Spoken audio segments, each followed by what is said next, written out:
Hello dear student, are you ready for college transfer? So dear student, তুমি যদি college ট্রান্সফারের জন্য প্রস্তুত থাকো তাহলে অবশ্যই জানিয়ে দেবে তুমি কোন বোর্ডের ভিডিও চাচ্ছ। আর তুমি যদি প্রস্তুত থাকো তাহলে তোমাদের সবাইকে জানাচ্ছি ওয়েলকাম আজকের পর্বে। আজকের পর্বের মাধ্যমে তুমি জানতে পারবে কিভাবে কলেজ ট্রান্সফার নেওয়ার জন্য নিজেকে প্রস্তুত করতে হবে, কী ডকুমেন্টস তোমাকে আগে থেকে গুছিয়ে সাজিয়ে রাখতে হবে, যাতে করে আবেদন করার সময় অথবা কলেজ ট্রান্সফার নেওয়ার সময় তোমাদের কোনো ধরনের সমস্যায় পড়তে না হয়। সো ডিয়ার স্টুডেন্ট, তুমি যদি নতুন হয়ে থাকো তাহলে অবশ্যই চ্যানেলটি সাবস্ক্রাইব করে পাশে থাকা যে বেলটি রয়েছে বাজিয়ে দিবে, এতে করে সকল ধরনের আপডেট তোমাদের কাছে সবার আগে পৌঁছে যাবে। সো ডিয়ার স্টুডেন্ট, আমরা শুরু করছি। শুরু করার পূর্বে আমরা ছোট্ট একটি টি ব্রেক নিচ্ছি, তারপরে আবারও ফিরছি তোমাদের মাঝে।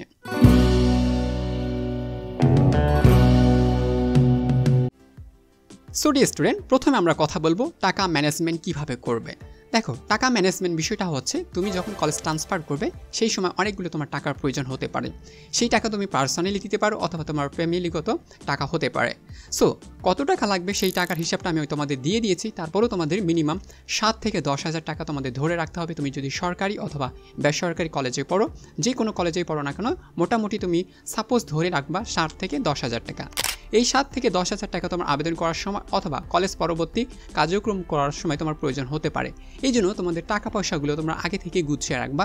তোমাদের পরিবারকে আগে থেকে জানিয়ে রাখবা যে আমার টাকা পয়সার প্রয়োজন হতে পারে এত তারিখ থেকে এত তারিখের ভিতর।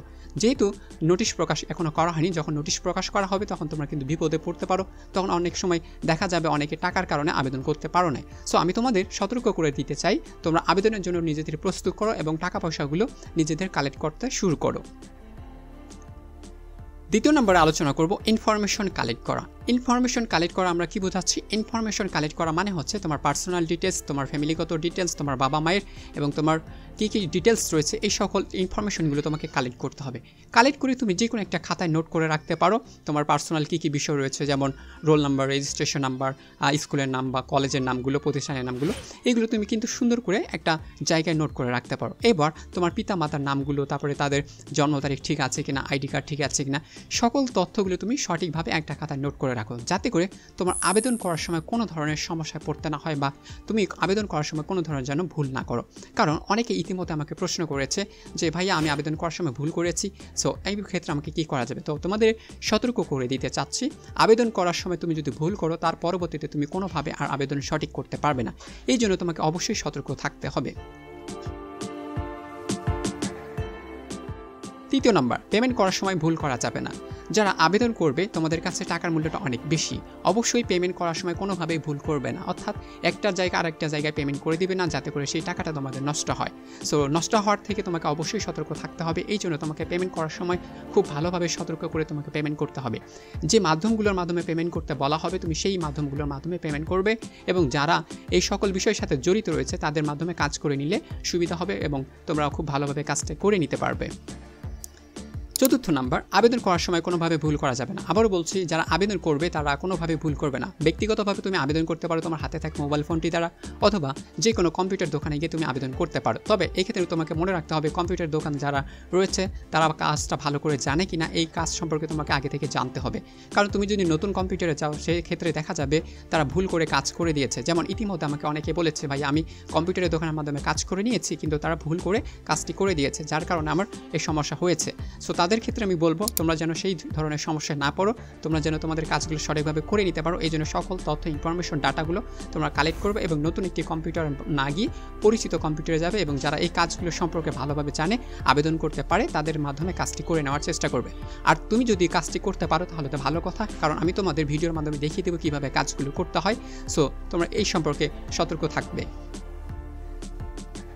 তারপর আমরা দেখব প্রয়োজনীয় কাগজপত্র, কী কী প্রয়োজনীয় কাগজপত্র তোমার লাগতে পারে। সো তোমার এই ক্ষেত্রে লাগতে পারে তোমার একাডেমিক কাগজপত্র, ট্রান্সক্রিপ্ট, সার্টিফিকেট, ছাড়পত্র রাখা, আগের কাগজগুলো থেকে বা আগের কলেজ থেকে তোমার যে ছাড়পত্রগুলো প্রয়োজন রয়েছে সেগুলো তোমাকে উঠে নিতে হবে। দেন তুমি যে নতুন কলেজে যাবে সেই নতুন কলেজে তোমাকে সঠিকভাবে তোমার এই কাগজপত্রগুলো জমা দিতে হবে, যাতে করে সেই কলেজের সাথে তোমার আর কোনো সম্পর্ক না থাকে এবং তুমি যে নতুন কলেজে যাবে সেই নতুন কলেজে সুন্দরভাবে তোমার পরবর্তী যে কার্যক্রমগুলো রয়েছে সেগুলোর জন্য তুমি সঠিকভাবে পরিচালিত করতে পারো।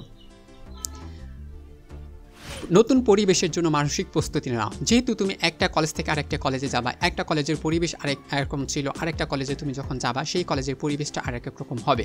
সো এই সময় তোমাকে নিজেকে কী করতে হবে, মানিয়ে নিতে হবে পরিবেশের সাথে। নতুন পরিবেশে খাপ খেয়ে নিতে কিছুটা সময় লাগতে পারে।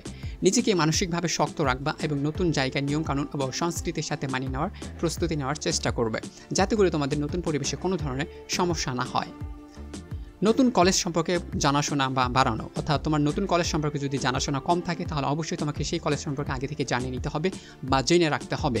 নতুন কলেজের শিক্ষক, শিক্ষাক্রম, ক্লাসের ধরন, নিয়মকানুন এবং অন্যান্য কার্যক্রম সম্পর্কে পূর্ব থেকে তোমাকে জানিয়ে রাখতে হবে বা জেনে রাখতে হবে, যাতে করে তোমার ক্লাস করতে বা ক্লাসের নিয়মকানুন বা যে শিক্ষক রয়েছে বা তাদের ব্যবহার আচরণ কেমন রয়েছে এগুলো তুমি যেন সঠিকভাবে জানতে পারো এবং তোমার সাথে যেন তারা সঠিকভাবে ব্যবহার করতে পারে এবং তুমিও জানতে টিচারদের সাথে ভালো একটা ব্যবহার করতে পারো, যাতে করে তোমার পরবর্তী লাইফটা সুন্দর হয় এবং মজবুত হতে পারে। সম্পর্ক তৈরি ও সামাজিক প্রস্তুতি। নতুন জায়গায় বন্ধুদের সাথে ভালো সম্পর্ক গড়ে তোলার চেষ্টা করো। নতুন সহপাঠী ও শিক্ষকদের সাথে মেলামেশার মাধ্যমে নিজের পরিচিতি তৈরি করলে পরিবেশ অনেকটা সহজ হবে। যেহেতু তুমি নতুন জায়গায় যাবে সেখানকার বন্ধু তৈরি করতে হবে, টিচারদের সাথে ভালো সম্পর্ক রাখতে হবে, যাতে করে তোমার পড়াশোনার ক্ষেত্রে কোনো ধরনের সমস্যা না হয়। তুমি যেন সুন্দরভাবে একটা সঠিক পরিবেশে থেকে সঠিকভাবে তোমার পড়াশোনাটা তুমি চালিয়ে নিতে পারো এবং তোমার একটা পরীক্ষা ভালো রেজাল্ট তৈরি করে নিতে পারো, কারণ আমাদের মেন উদ্দেশ্যই হচ্ছে পড়ালেখা করা এবং পরীক্ষা একটা ভালো রেজাল্ট তৈরি করা। সো এই ক্ষেত্রে তোমাদের নিজেদেরকে সুন্দরভাবে প্রস্তুতি রাখতে হবে, যাতে করে তুমি সুন্দরভাবে নিজেকে গুছিয়ে নিতে পারো। সো এবার সর্বশেষ কথাটা হচ্ছে ইতিবাচক মানসিকতা বজায় রাখা। নতুন কলেজে সফল হওয়ার জন্য নিজের উপর বিশ্বাস রাখো। ইতিবাচক মানসিকতা রাখলে তোমার আত্মবিশ্বাস বাড়বে এবং তুমি সহজেই নতুন পরিবেশের সাথে খাপ খাইয়ে নিতে পারবে। সো ডিয়ার স্টুডেন্ট, আশা করি তোমাদের এই কথাগুলো খুব ভালো লেগেছে এবং তোমরা সঠিকভাবে বুঝতে পেরেছ। তারপর আবারও বলছি, তোমরা যারা কলেজ ট্রান্সফার কীভাবে করতে হয়, কীভাবে আবেদন করবে, বিটিসি কীভাবে করতে হয়, অনলাইন টিসি কীভাবে করতে হয়, সকল নিয়মকানুন নিয়ে আমার ভিডিও দেওয়া রয়েছে ইউটিউব চ্যানেলে। তোমরা সেখান থেকে প্লে লিস্টে চেক করে সেই ভিডিওগুলো দেখে নিতে পারো, অথবা ডেসক্রিপশনে লিঙ্ক দেওয়া থাকবে, তোমরা সেখান থেকে চেক আউট করেও ভিডিওগুলো দেখে নিতে পারবে।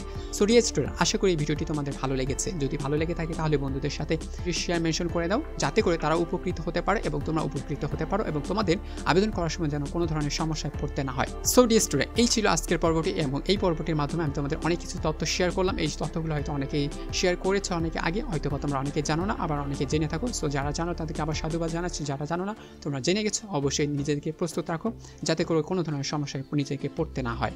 সো ভালো থাকো, সুস্থ থাকো। Thank you very much.